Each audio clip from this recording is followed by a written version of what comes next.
Hello, everyone, and thank you so much for joining us today for our How to Safely Host an In-Person Fundraising Event webinar. Social distancing restrictions are being lifted, which is wonderful news. And I'm sure a lot of you are excited about getting back to face-to-face fundraising.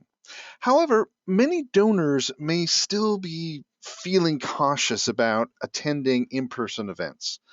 Don't let that stop you. Today's webinar is going to discuss the strategies for making supporters feel comfortable, which type of events donors may feel most at ease attending, how to attract and register guests, setting up contactless check-in, giving options, and more. We'll then hear from our nonprofit guest on their recent in-person fundraising events and the protocols they used to ensure everyone was safe and having a great time while raising money for their cause. Now, before we get started, please know we welcome your participation and are here to answer your questions. Be sure to submit them into the questions box on the GoToWebinar control panel. We have fundraising experts standing by behind the scenes to answer questions both during the webinar and at the end when we will hold an open Q&A session with our presenters. We hope you'll be inspired and motivated by today's presentation. And as a quick reminder, we'll be sending out the recording and slides to all our registrants afterwards. Now, today's webinar is presented by MobileCause, and MobileCause understands the everyday challenges nonprofits face, constantly confronted with limited resources, yet still expected to expand your impact. You shouldn't have to face these challenges alone. And that's why MobileCause offers more than comprehensive online and event fundraising software. We also provide one-on-one strategy from dedicated fundraising specialists and have the industry's best support team ready to provide assistance 24/7. So it's there when you need it most. MobileCause has become the trusted fundraising partner for nonprofits looking to scale their fundraising quickly and efficiently without paying any transaction fees. At MobileCause, we're just as committed to your cause as you are, and together we can grow your nonprofit like never before. Now, let me introduce you to today's experts. Natalie Rishbeater is the director and director of alumni relations, and has worked at Middle Georgia State University for almost 7 years. She currently oversees all alumni programs, alumni events, annual giving, and the MGA Alumni Board of Directors for the 5 campuses servicing their region. Natalie has worked for the University System of Georgia for nearly 10 years in alumni relations and is passionate about helping students and alumni succeed, whether on campus or off. She and her husband are outdoor enthusiasts, raising 2 kids and running a hobby farm with 4 cows, 3 donkeys, and 3 horses. Leah Leibold is a senior digital fundraising strategist for MobileCause with a proven track record of cultivating meaningful relationships that help nonprofits meet their financial goals while amplifying their reach and esteem within their communities. She is responsible for creating and managing powerful fundraising campaigns, guided by her expertise in capital campaigns, major gifts, strategic planning, marketing strategy, cross-channel communications, donor relations, and more. Leah's work has enabled hundreds of MobileCause customers to successfully accelerate and increase their fundraising and engagement efforts. I'm Scott Couchman. I'm the training manager at MobileCause, and today's agenda is going to be just a fun one, filled with inspiring ideas and takeaways and plenty of practical tips that you can use right away for your in-person events. First, we'll hear from Leah on some safe event ideas for you and 6 strategies and tools to make your guests feel comfortable, plus tips on how to maximize their use to help you raise more funds. Then Natalie will share her experience with the Middle Georgia State University planning and hosting 3 recent in-person fundraising events that help them reconnect with their supporters in safe and fun ways. All right, now, before we begin discussing how to safely host an in-person fundraising event, we do have a quick poll question for everyone. So let me go ahead and launch this poll.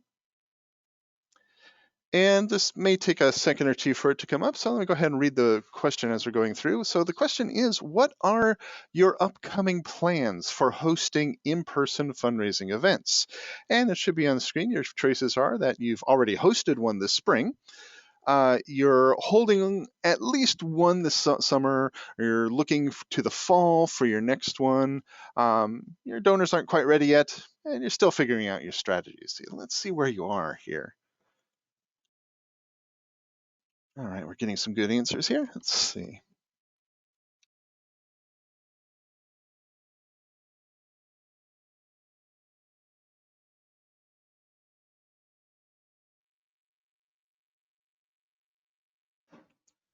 All right, looks like we're slowing down. We'll give it another couple of seconds. All right, we'll go ahead and close this poll. All right, let's take a look at those results. So it's kind of interesting to see. It looks like the majority of you are looking to the fall, but hey, we have people who've done it already, looking to the summer, so upcoming, and still trying to figure out. So good news. Wherever you are. No matter where your plans are at this point, today's webinar is here to provide you with some great ideas, tools, and tips. That you can use now or in the future. And as a reminder, we will be sending out the recording to all our attendees. So, all right, let's dive into this here. So, join me in welcoming Leah Leibold to start us off by talking about the kinds of in-person events donors are attending. Let me give you control, Leah. Thank you, Scott. And over to you. Great. Welcome, everybody. So this spring, we've been pretty busy with a host of clients helping them figure out how they can use MobileCause to host safe and socially distanced events and, get back out in front of their donors. And so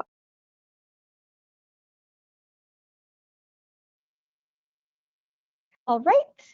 Oh, excuse me, let me go back one slide.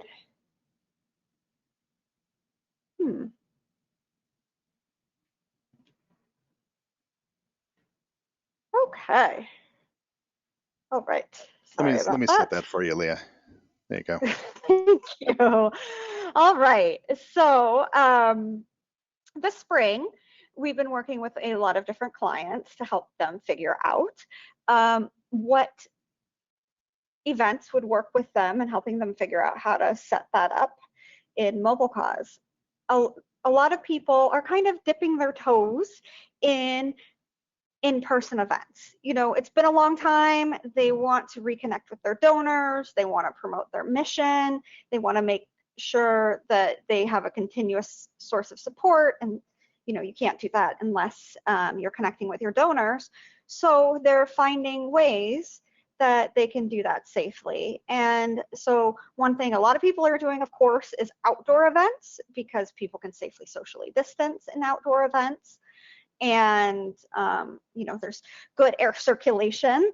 The other thing a lot of people are doing are house parties or small dinner parties, and typically what they do with those is they get volunteers or board members or groups of people that are especially close to their organization and have those people offer to host others in their home, just a small group of people, trusted people, and maybe they'll bring in a special guest or, the executive director or a beneficiary or somebody.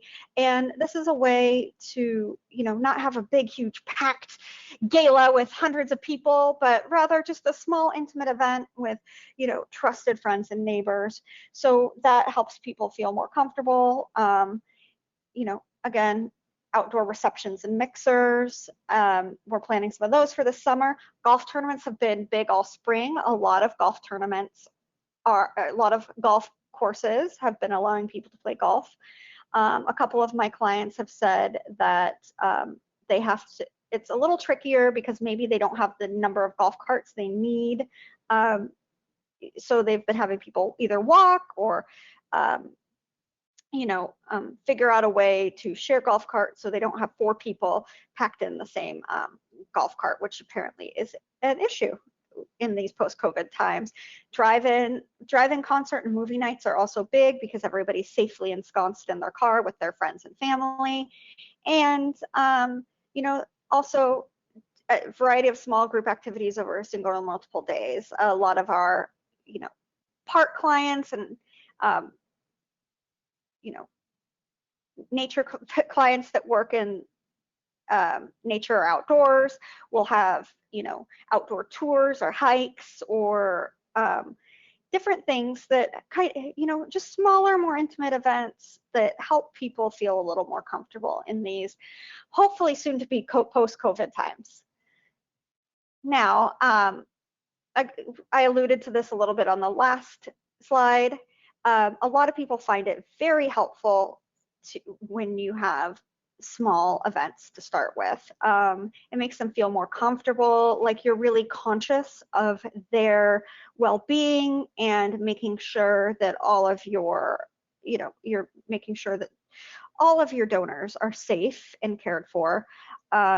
Some people might think it's a little tone deaf to instead of doing like a small dinner a series of small dinner parties, to instead do a huge gala in person. So and it really is on a state-by-state basis. I have clients that are in North Dakota, and they would say all of that social distancing is, I'm sorry if anybody's from North Dakota and I'm not quoting this right, but my client in North Dakota said, it was really hard to get anybody to wear masks ever. So keeping in mind your constituency, starting off with a smaller event, where masks or groups of friends could be the right way for your organization to go, starting slow, easing into it, making sure that you are showing your donor base that you care for their well-being and want to keep everybody safe.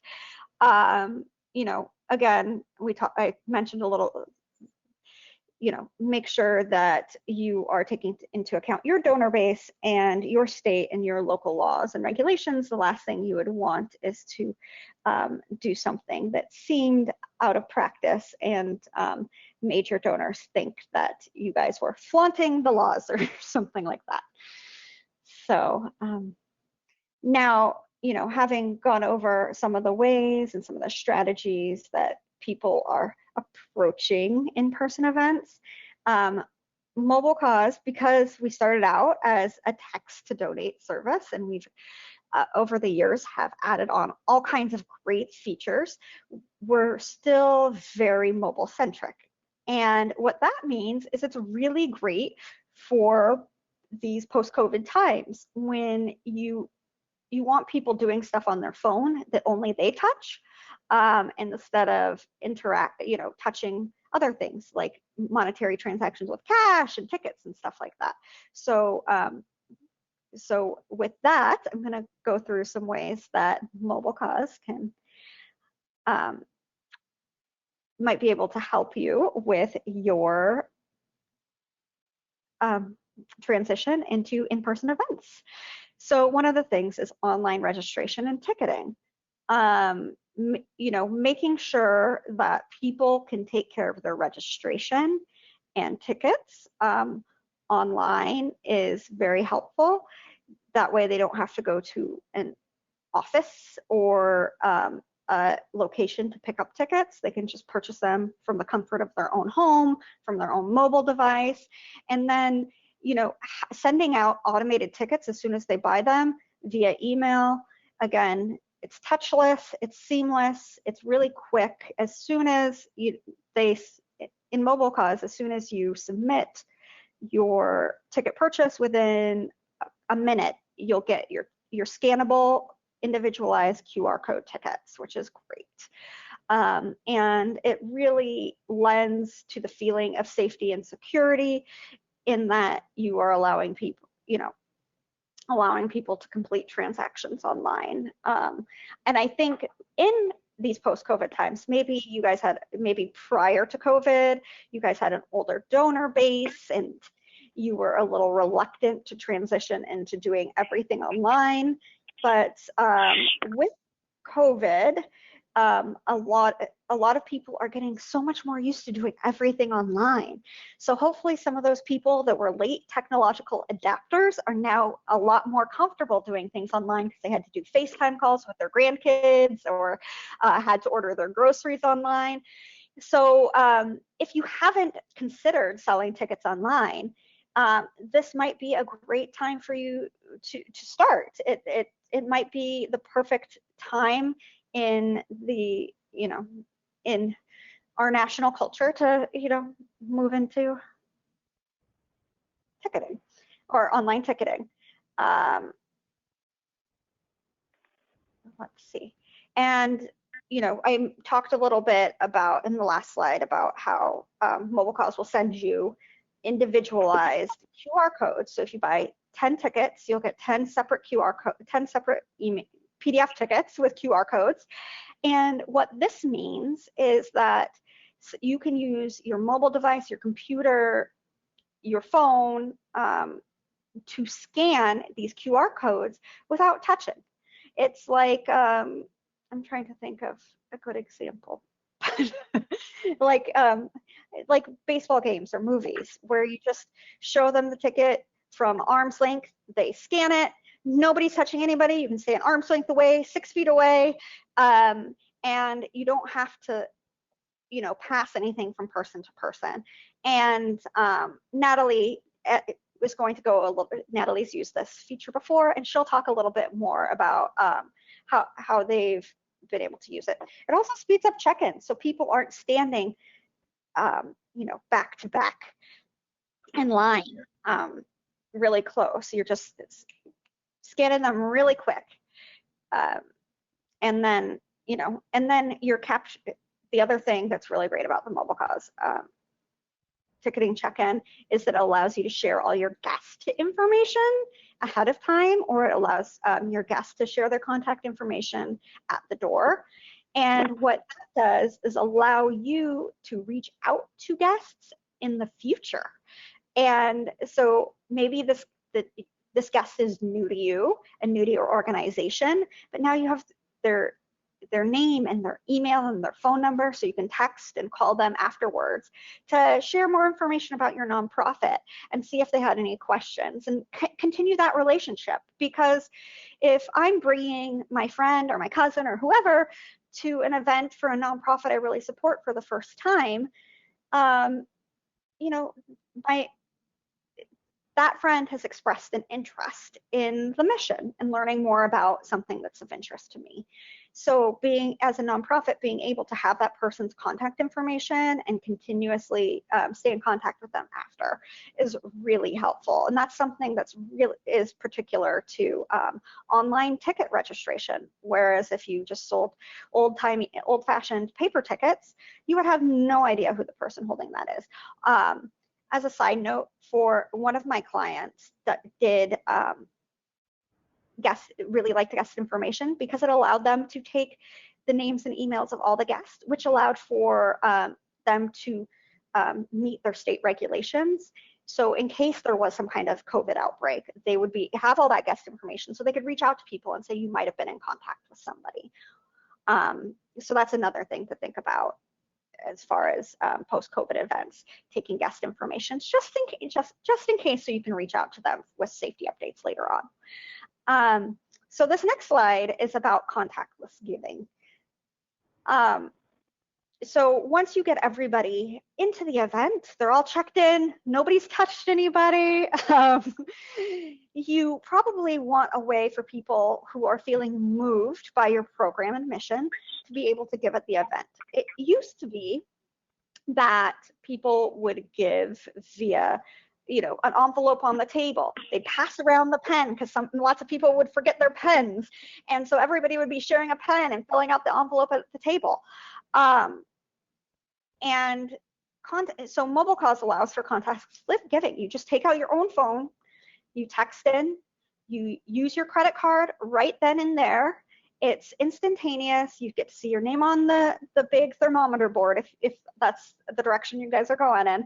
And it's safe. There's no sharing of pens, there's no passing around paper, there's no going table to table to ask people.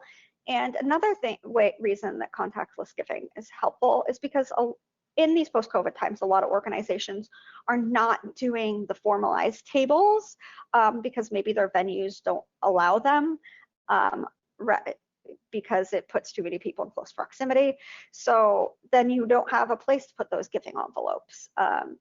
Maybe you'd have to put the giving envelopes over in a corner. Instead, during your program, you have an announcement, you ask people to text to give, and they can just pull out their phone and do that.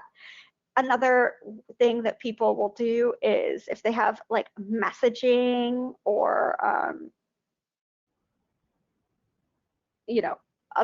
other information they'd like to share during the event, they can text that out to the guest list, because remember, you've collected all the donors, ticket purchasers' names, their guest names, and so during the event you can send out information to them. And in addition to giving during your event, and there are a lot of other ways that you interact with your donors during an event. There may be sponsorship opportunities. You may be selling items. This picture that's here on the screen is of an art sale that the Dodgers Foundation did. And people at the event would text in to browse the available art. It was also on the walls, and then they could purchase it right then and there at the event. So if you're going to be selling raffle tickets or food and beverage tickets or merchandise or having an online auction, we partner with HandGrid.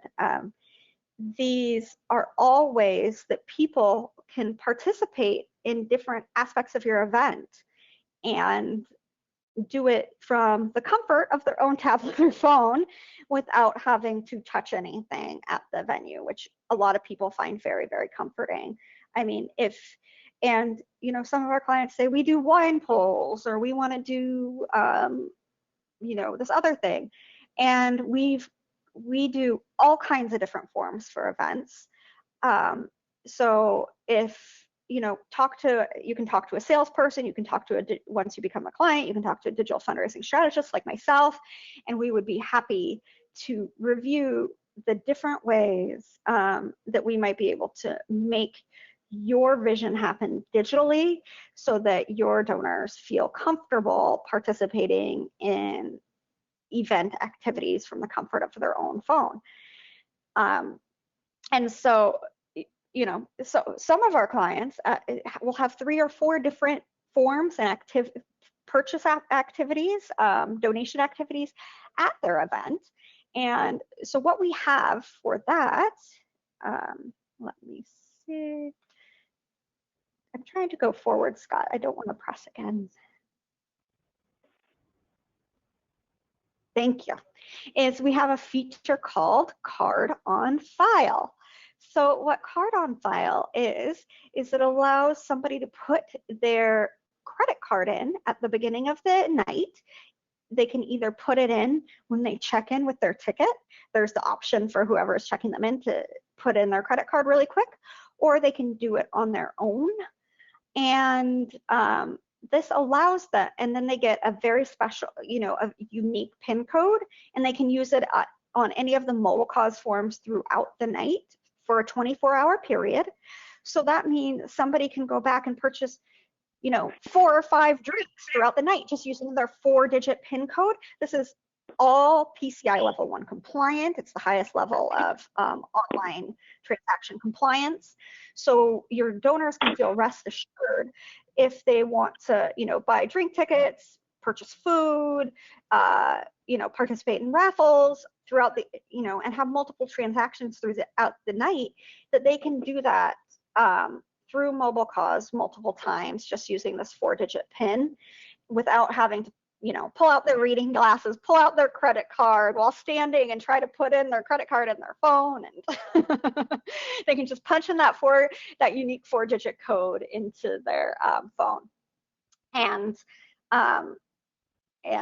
they'll be able to charge all their stuff throughout the night, which makes it's a really seamless experience for your donors. Let's see. Let me try to advance this again. I mentioned a little bit about mobile messaging before, the fact that you are taking all of your donors, you're getting all of your donors and guests different phone numbers. So that means throughout the evening, you can send them updates about the event, different things that are going on. Oh, outside on the patio, we're going to have fireworks in 5 minutes. Or, last chance to enter in the raffle, things like that. In addition to doing at-event reminders, you can do pre-event reminders, reminding people, sending them details and information, the schedule. Maybe parking has changed. Maybe the mask mandate has changed. So you're reminding people that they do need to wear a mask after all, whatever it is. You can send them messages ahead of the event, and then, send them messages during the event, and then after the event, since you have all their phone numbers, you can send them updates on the programs you talked about during your gala. You can send them thank yous, acknowledgments, information about your next event. And this, the text is a very easy, safe, quick way to keep in touch with everybody.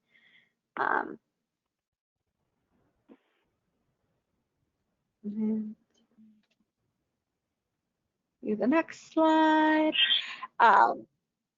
Again, so one of the things that people are afraid of during these COVID times is giving people things to touch that other people have touched and taking things home. And so being able to send out brochures and handouts or videos, that's super helpful if you can do that via phone, or get somebody's input during the event. You can also do the post-event surveys this way, ask people to volunteer, and nobody's sharing a pen at the sign-up sheet. Instead, they're just texting a keyword and signing up. So this could even be helpful for people who have booths at, like, say you're gonna do a local street fair or something, and you want to have a booth. And instead of having people put down their name and number, just have them text in to get more information, or have them text in to enter your raffle. So there's a lot of different ways that you can use texting beyond just the simple like text in to donate, in order to make sure that you have like a safe, touch-free experience for your donors or new prospects or people that you're meeting out in the community.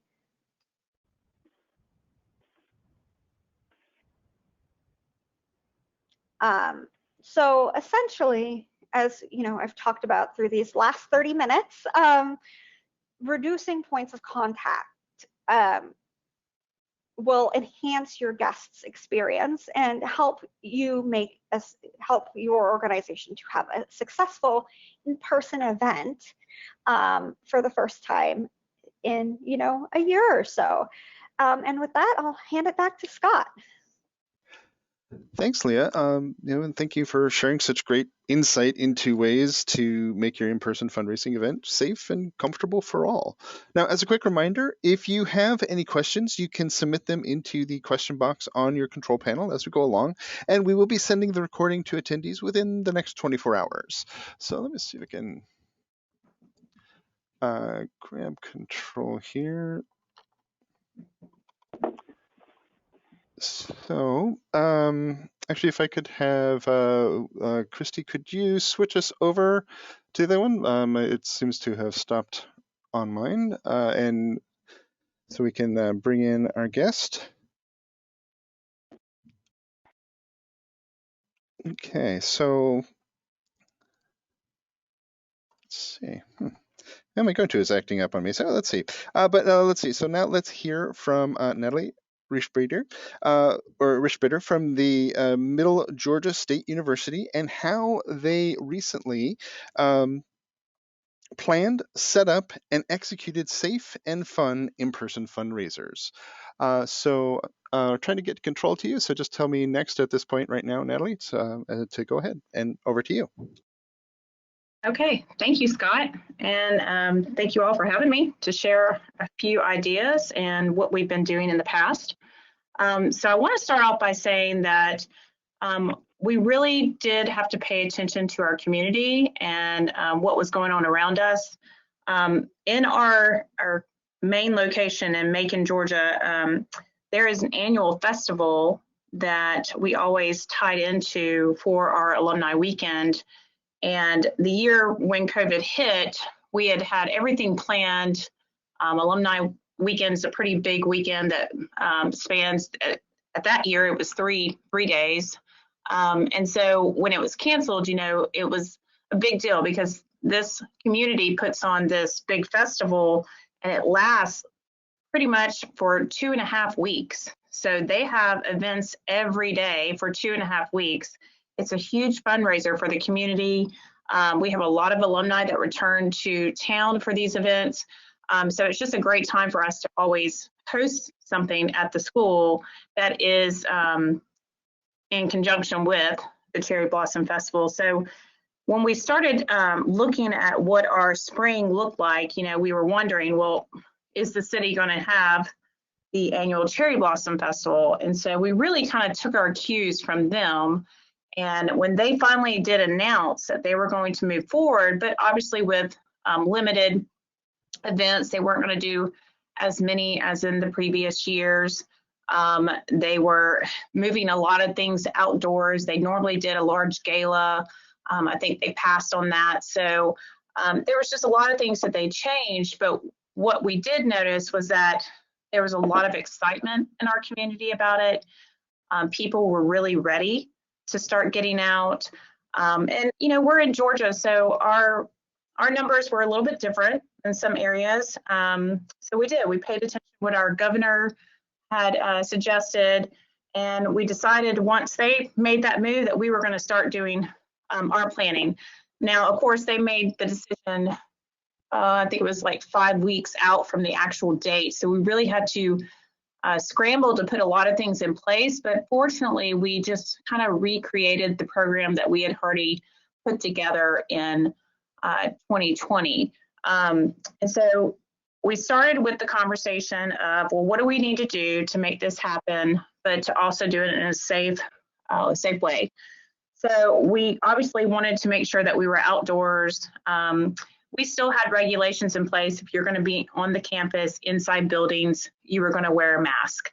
Obviously, we can't force people to wear a mask, but it's highly recommended. It's posted on the doors of every building. And so in all of our communications, if there was an indoor event going on, we did have a little disclaimer on the bottom, disclaimer that said, masks are highly recommended, right? So we didn't want to say, for us, we just didn't want to say required. We just said highly recommended. And so we planned a 2-day event. We had a few other things that we had planned in 2020 that we eliminated and just said, hey, let's go small. Let's not go too big. And from there, I started working on how to create an online registration form to get sponsorships in as well, and to really make it an easy, user-friendly experience. Now, fortunately, we have worked with Mobile Cause for quite some time now and have done multiple events with them. So for us, this was kind of a fairly simple process. Is our person, and she's really made everything quite simple at times. And so for us, it was just, hey, how do we recreate this? How do we move forward? So we had a 2-day event in March 27th and 28th. And as I mentioned, our numbers were good. Cases were down. The governor made changes. We were starting to open. We did choose to push a lot of things like the luncheon, the welcome back luncheon. We got a tent. Oh, you know what? I skipped right through it. So this is Middle Georgia State University. we are a university that offers doctoral, bachelor degrees, associate degrees. We do have a 4-year aviation program, one of a kind in the state of Georgia. We have 5 campuses, and about 90% of our graduates do remain in the region. Thank you, Scott, for flipping that slide. If you want to go to the next one, that would be great. So this is what we were looking at. So Middle Georgia State University decided to go ahead with Alumni Weekend 2021. We planned multiple events. As I mentioned, we have an aviation school. We also have helicopters as well. So we have, the kids love it. We planned a helicopter landing where it flies over the campus lake and lands on a nice little display pad. Everybody's outside and safe. Our welcome back luncheon, we moved outside. It was going to be inside, but we moved it outside. We rented a really nice tent, and we followed all the guidelines. So all of our tables were, 6 feet apart. Our buffet lines, our food lines were served by the caterer, so nobody was touching anything. And that was we had an outdoor music concert, and that was something that was to a distance, so it wasn't too close. People loved it. A lot of people, some people still wore masks outside. I think it was really, up to them, but a lot of people did not. With the check-in part of Alumni Weekend, we did do the online ticketing feature. So that's one thing I do love. We basically, set it up. It has a QR code on it. It looks just like a ticket you would get at will call. That you would print out. And so when they registered, and they would register for any of these events that we hosted, whether it was the helicopter landing, the welcome back lunch, the drone race, the sip and paint, cocktails and art. Sunday was the Tunes and Balloons concert. We have hot air balloons that come out, and a big concert that we put on outside. And then a VIP reception as well for some of the I guess you'd say the cherry blossom committees and all the people that kind of put together this festival. So with that, we had really, planned this big thing so people could register for each event, even the free ones, because we wanted to know how many people were coming. So there were some paid tickets that they needed to buy, and then there were some free ones as well. And so with that, we had about 79 guests at our welcome back luncheon. We had around 26 guests at our art and cocktails. The helicopter display, the drone race, those were outdoors. So that, that had a good turnout, but again, they were outdoors. And then the sip and paint was something that we had an alumnus host. And for the setup for this, we had a large auditorium room, and we had tables, and everybody had their own table. And so it was, they were inside, they had to wear masks, but once they got settled in, it was really up to them on if they kept their mask on or not. But they really weren't around anybody else but themselves. So that was okay.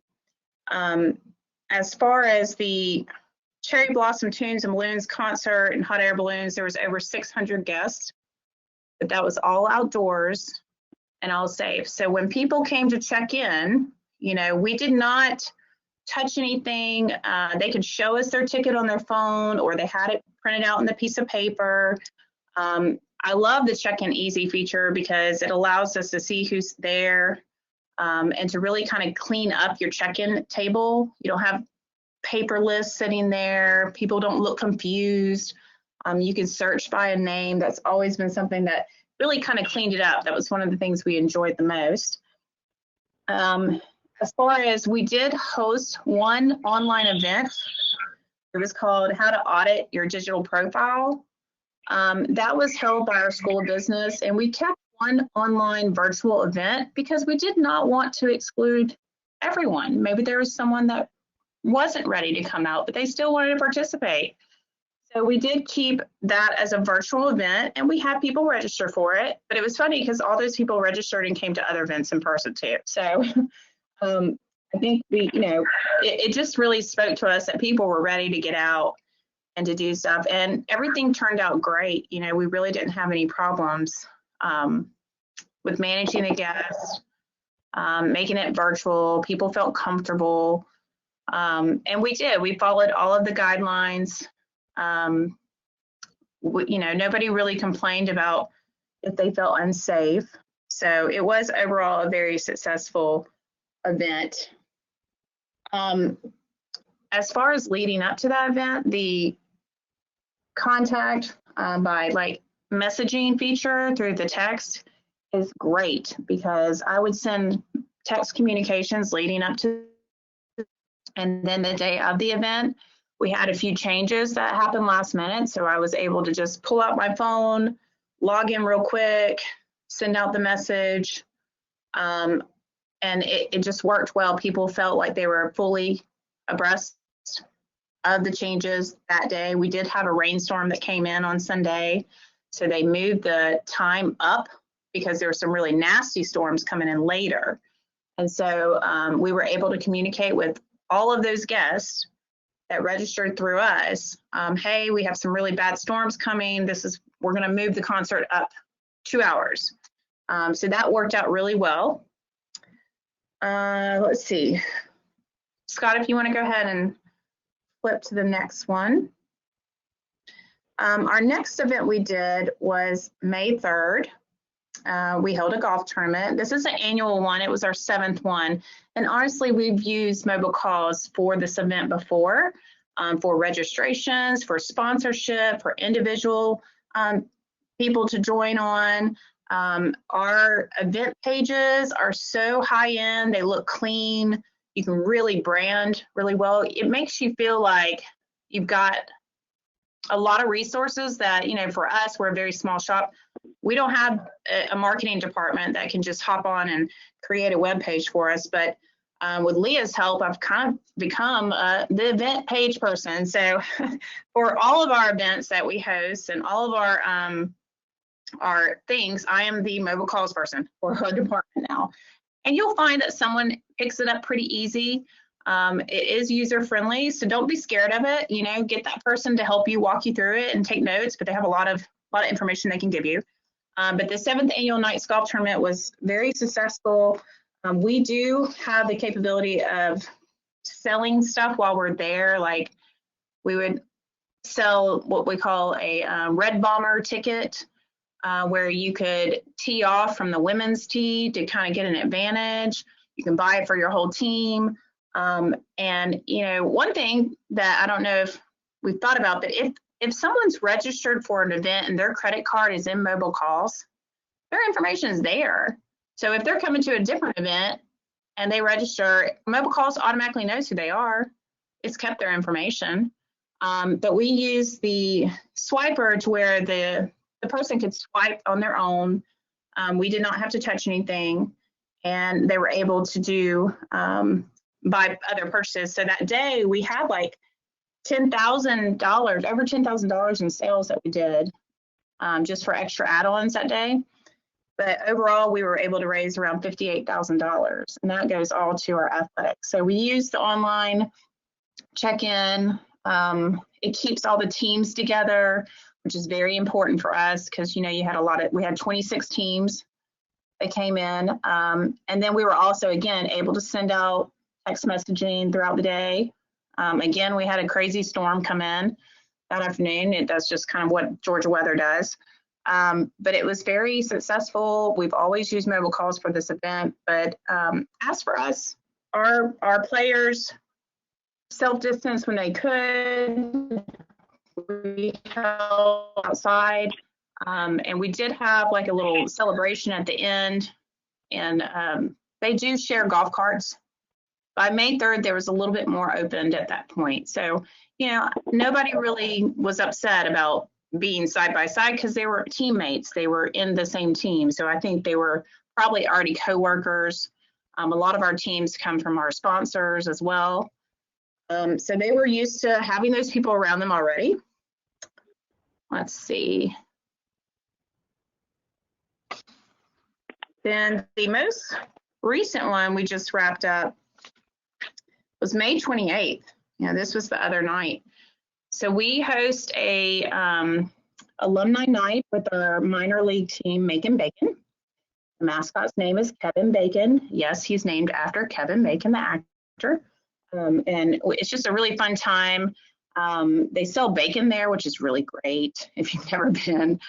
So I highly recommend, if you're in the Macon area, attend one of those games. They recruit from our baseball team. So the pitcher and the first base player was our Middle Georgia State University baseball players. So we rented out the party deck, which allowed us to have some tables. Everybody wasn't in the stands, packed in. But again, it was May 28th, and the state is wide open at this point. Masks are not required. And this was the season opener, and they were fully packed. So it allowed us to really kind of have a good time, but still provide a safe area. So our location was a larger deck with more seating that was not on top of each other, more tables. We sold tickets through mobile calls. Again, it's just an easy way to get people to come to your event. We had a little check-in table outside where people could come up and say, hey, my name's so-and-so, and I would check them off the list, and they would get access to the field. One thing that we tried this year that was different is we had a special ticket for the class of 2021. This was going to be their first event as an alumnus, because they graduated over 3 days on May 13th. I think it was 11th, 12th, and 13th. So what we did is, prior to graduation, I was sending out text messages to the graduates, with, hey, congratulations, can't wait to see you at your first alumni event. You know what, we've got a special ticket for you. Instead of $25, it's $21.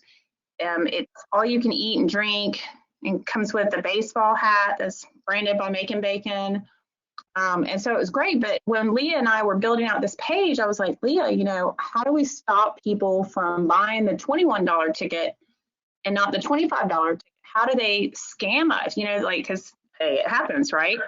And so they have a way of where we have our student ID numbers. So what I did is I worked with I was on the graduation committee, so I was able to get all of these seniors that applied for graduation. They have to apply through an application, and their 983 number is on this list, on this application, right? So they have this giant Excel list. It was, we had about 700 graduates. And so with that, we took the Excel list, we uploaded the 983 numbers. They're really long numbers, so I say 983. They have a lot of numbers behind them. And so when the person would log on to buy that ticket, you can kind of see in the person holding the hand in the little screen right there, but it says, please enter your student ID number. And so they would enter their student ID number, and this would allow them to move forward with the $21 ticket. Now, obviously, if they did not have that number, it did not allow them to move forward. We had a special message there that said, click the X at the top if this doesn't, if you're not the class of 2021. And then it would take them to another ticket area where they could purchase a $25 ticket. We did set up a limit where it was 4 per person, because we did have limited seats available for the party deck. And then it really worked out great, because I feel like a lot of our seniors really liked the fact that they could have it specialized. For us, it made us feel like, hey, we were in control. We know we're not worried about someone, getting around on the system and somehow getting a $21 ticket. So that worked out well. And then one of the things I did not think about until that day, we still had like 3 people that didn't show up that night. And we were going to go in. We said, hey, our tent's going to be out there until 7. At 7:15, we're breaking it down and we're going inside to watch the game. So I noticed that we had 3 people that did not make it to the tent. And I was like, what I really hate is to go inside and these people be stuck outside, right? What a terrible feeling. So I kind of got on the Mobile Calls app, and guess what? You have your cell number, you have their cell number. So I pulled out my, my personal phone, and I text them, hey, this is Natalie, your alumni director. We're getting ready to take down the tent. Are you on your way? Should we wait? And all 3 responded. Nope, not coming. Sorry. Thank you for reaching out to me. Please accept it as a donation. So I think they appreciated the fact that we made the effort to reach them, but it also became just like, oh, well, we can do this at every event if we need to. You have that last minute person. You can definitely do that. I'm curious how you feed people in an all you can eat context. Well, it's buffet. Everything's individually wrapped. It's all kept under warmers. So the person goes up and they tell them what they want and they put it on a piece of plate. And then they go sit down. So again, it was just a great event. A lot of people felt safe. We had a great turnout. We're definitely going to do it again. And then again, you can create these pages that really give you a unique feel, a unique, high-end event planning. The sponsorship pages, the registration pages, everything allows you to really brand it and make it very unique to your organization. And a lot of people feel like, oh, well, they've stepped up. They make it, you feel like you may be operating on a small budget, but you look like you're operating on a big budget. So going forward, we're definitely going to, we're in person. We had another donor event a week ago, and this was with our largest donors. It was inside. And I have to say, people are ready around here. These were a lot of our older high-end donors, and they were hugging and it was just like nothing was going on. And everybody, we haven't had any fallout from that. So again, I guess each state has their own feelings about it, but for us here, we're doing good, and we're going to keep doing our events in person. We're going to keep moving forward. For our digital tickets, we're going to be using it for the 2021 gala. We have a fall oyster roast. I'm going to be planning some more events downtown that I'll be using that. But one thing we're going to give a shot this year, and we wanted to do it in the spring, but we kind of feel like maybe now's not the time. Fall graduation. So our school will issue out 6 tickets to each graduate for them to come, with their family, right? And so the printing of the tickets is very costly for the university. And then there's a way that, I guess you'd say, people were kind of figuring out how to get more tickets for their family. We just have to be very mindful of where we hold our graduation. There's not a lot of spacing. So, and yes, we did in-person graduation, but we did a lot different, and that's not something I'll talk about right now because I really didn't use mobile calls for that. But going forward in fall graduation, we will be issuing tickets to our graduates through the mobile calls system. And that, again, will use their 983 number. And it will allow us to track and know who's picked up their tickets, who hasn't. It just really kind of brings a whole nother level to, how we're going to do our graduation. But it's also going to save the university a lot of money. And that's something they're really excited about. And with the event pages, we can create what we call an impact section for each school. So like the School of Aviation can have their own impact section where they can click in and get their tickets. The School of Business can have their own impact section, and even a message from their dean. So there's a lot of things you can do with these pages if you get creative.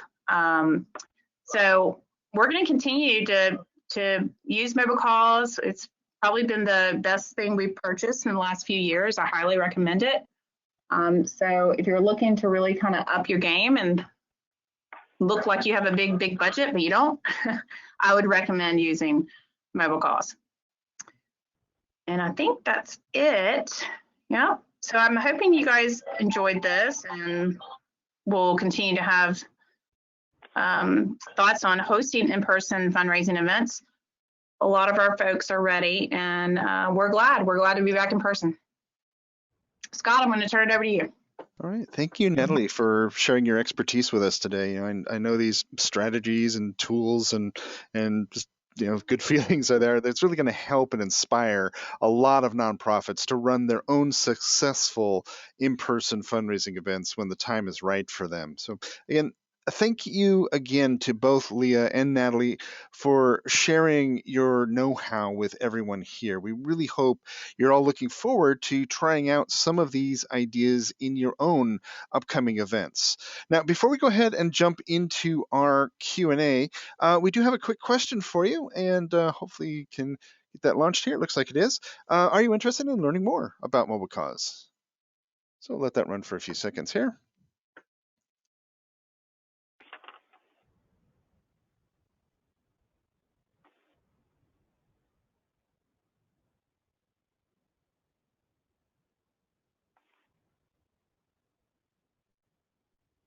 Okay, and also while this is still running here, should be wrapping up. Just remember, send in your questions right now. We'll take a look at those here in just a second.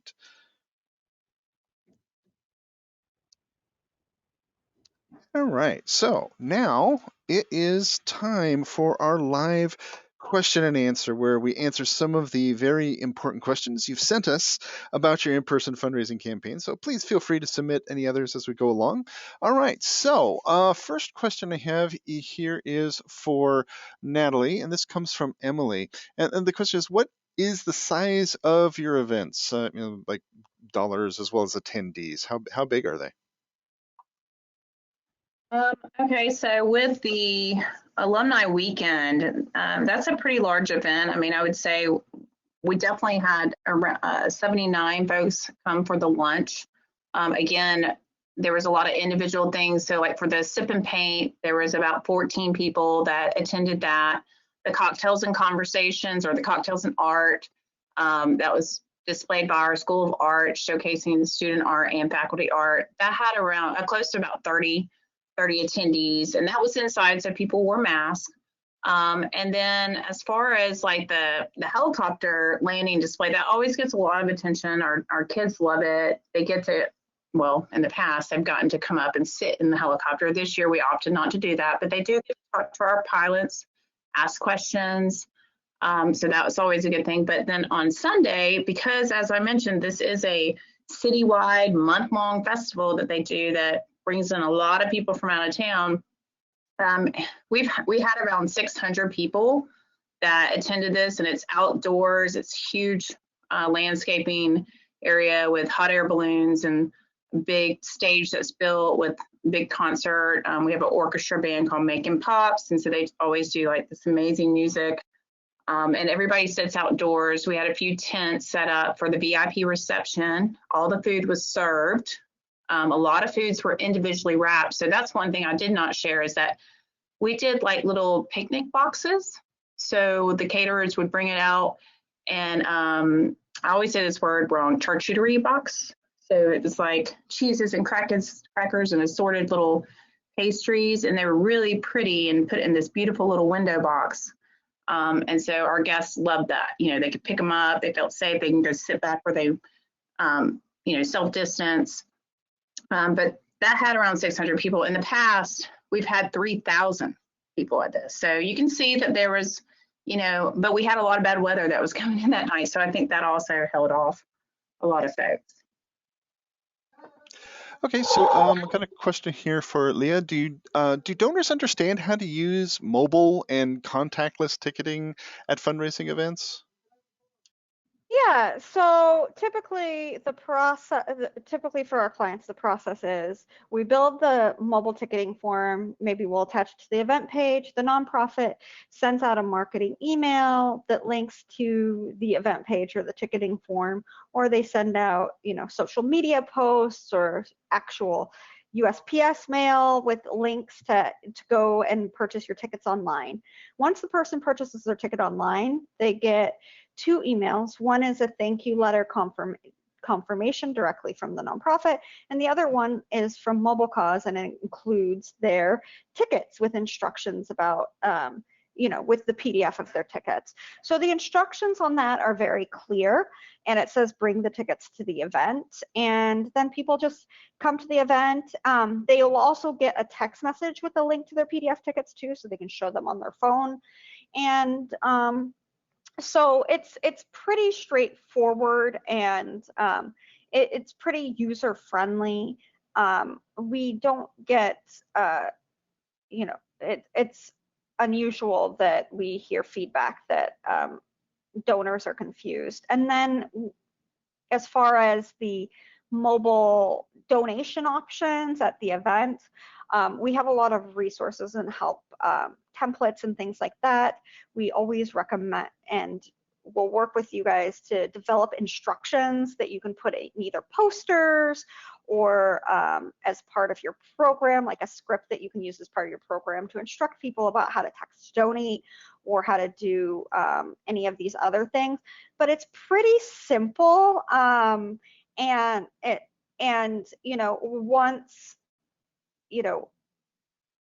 you kind of see how it works on a demo, you'll see that it's fairly easy, and it's not something that's like you text in, you get a text message back with a link, and then you fill out the form. It's on one page. It's not that complicated of a process, and we do have resources and templates that you can use at your event to help explain that process to your donors. All right, thank you. Well, looking at our time here, it looks like it's about to wrap up. I do want to say we did have one question here that, the question was from Jennifer. If you're a MobileCause beginner, where would you start to make a campaign for an event? And Leigh, if you've got a quick answer for that one, otherwise I can grab it here. Sure. About making a campaign, a beginner campaign. Yeah, so I would start with, so if you already have an event in mind, I would start by creating a simple event page that describes all of what's going on in the event, maybe a simple ticketing or free registration form. If you have limited amount of space, you can, you can say only 60 people can come to this event and only sell 60 tickets through the form, and then share that out. We have people like me. We have a team of 4.5 of us who are there to help you set, digital fundraising services to help you set up and get started and walk you through the whole process. And even though Natalie has been, a client for 3 years, I still help her all the time. So we pride ourselves on having really good, not just a support team, but digital fundraising services team that really help put your campaign into action. All right, thank you, Leah. So, and thank you, Natalie, for your answers too. So we've come to the conclusion of our Q&A. So before we leave, if you're interested in discovering how MobileCause can help maximize your fundraising efforts, please fill out our post-webinar survey. Thank you again for attending today, and best of luck in planning and hosting your own in-person fundraising event. Goodbye for now, and we'll see you again at next month's live webinar. Thanks, everyone.